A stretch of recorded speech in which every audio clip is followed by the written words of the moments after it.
let's make a painting. And let's see. Of course, we're gonna start with water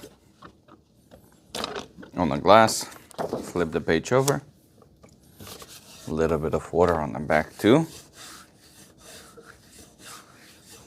Give it some boost. Flip it over again. Make sure it's in the center. A little bit more water. It's like, you know, the guy with the salt. Man, what a downfall, by the way. What was the name of that guy? Salty B, I believe. Yeah, it is. And I think he tried to manage to do the best out of it. But I think some places he pushed way too much. But I guess when you start making money and generate money and gain popularity, you really don't care that much. At least that's what it looks like.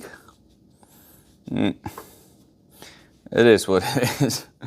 I mean, the guy do some stuff, so I mean, what are you gonna do?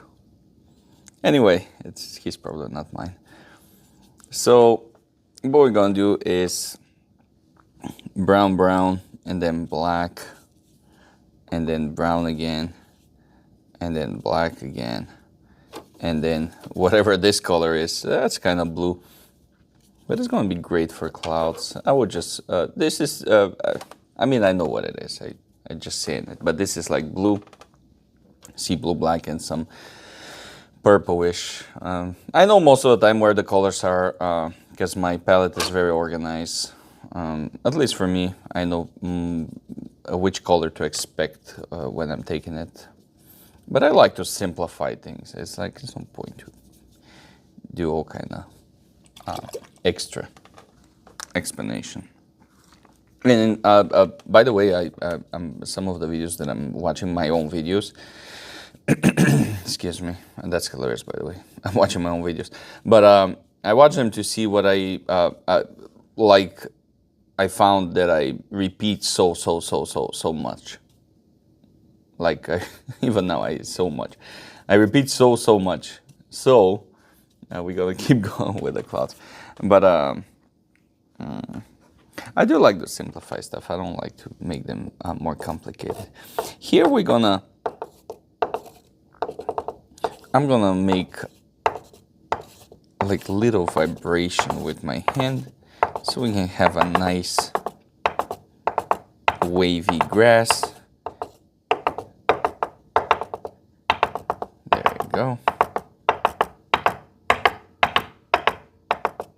And this is gonna be our midground and foreground, and for the background, not for the background, but for the top portion of the midground, which one is gonna be where the horizon is, I'm gonna switch. So our lines are going from left to right, and this is where the wind blow.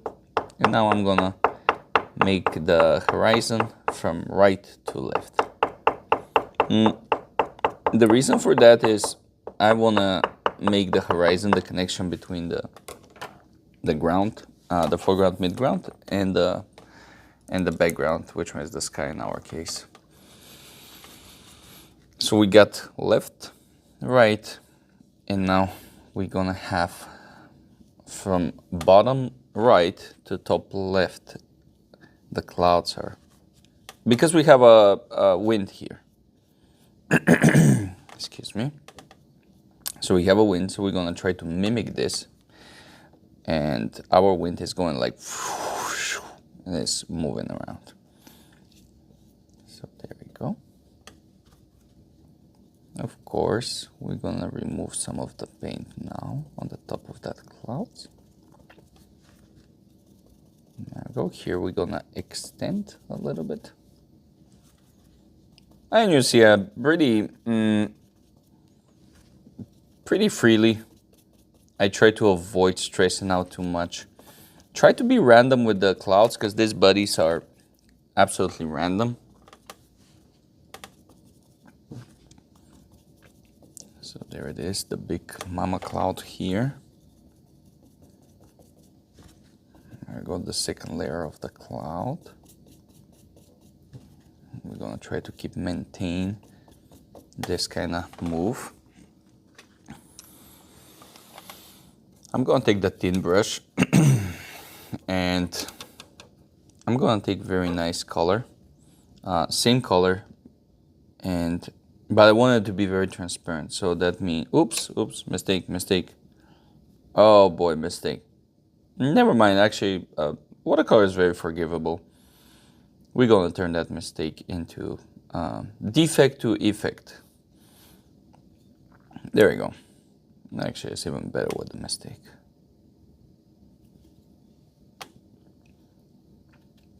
If that happened in your life, you should think about how you can turn the mistake in a positive way. Now, of course, it's easy to say, but in reality, I mean, if you lose $100, you lost $100. I mean, you can't turn that in a positive. But we all know what I'm talking about. Sometimes it's better for you things to happen. Like I don't know a good example for this. Let me think about it. Probably more on an emotional level. If you lose a friend, and maybe it's better for you to lose it, because maybe this friend you enjoy it, but then it's not dragging you down, but in some way it's like preventing you for going and do something. Or if you lose a job, maybe this job was holding you down with your abilities, and maybe it's not the right place for you, but you get so accustomed to it, so you're afraid to move on. And then something needs to happen in order for you to move. You see me spend a lot of time on the clouds, and this is because they're one of the main character here. That's what it's gonna be. The ground is a big portion of the ground the ground is occupied big portion of the painting, and that's the reason for that is I will try. We will see about that, but I will try to make some shadows from the clouds. I already have some shadows here, but I would love to have a little bit more. And you see, it's like we're building up the clouds pretty easy. Should I put dark here? Yeah, that's fine. And then it's going up. This is how the the wind sound when it's blowing clouds. Like, there you go. Just pure water. So we can mark the horizon. And now we can actually do the shadow of the clouds. For that purpose, we're gonna take black with a little bit of touch of warm brown.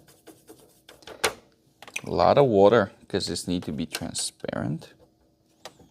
And now we're gonna do our shadows. There we go.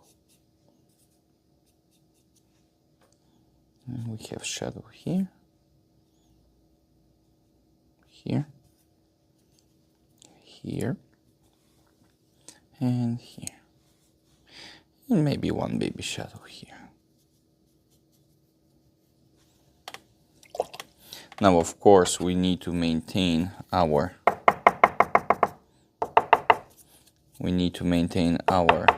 grass going from left to right. So we need to repeat that. That's also gonna help us break down the shadows, make them more natural. And the question is, do I need something more? And I feel like I do need it. Here is fine and here is fine. This is supportive, this is supportive, this is supportive, this is connection with this. And I will put something very simple. Nothing too much. I would just put a fence. I like putting fences when I need something to cover. Fences are very cool. You can put them anywhere pretty much. There we go. Look at that fence. That's going to be our detail.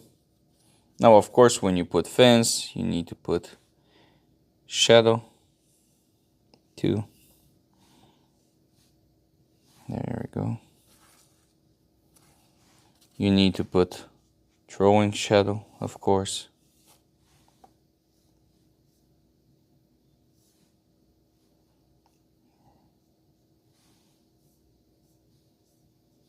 There we go. Then if you have all this stuff, then you need to put light. And you see a simple fence, but man, it's require all the other stuff like everything else. There we go, this. Take a clean brush.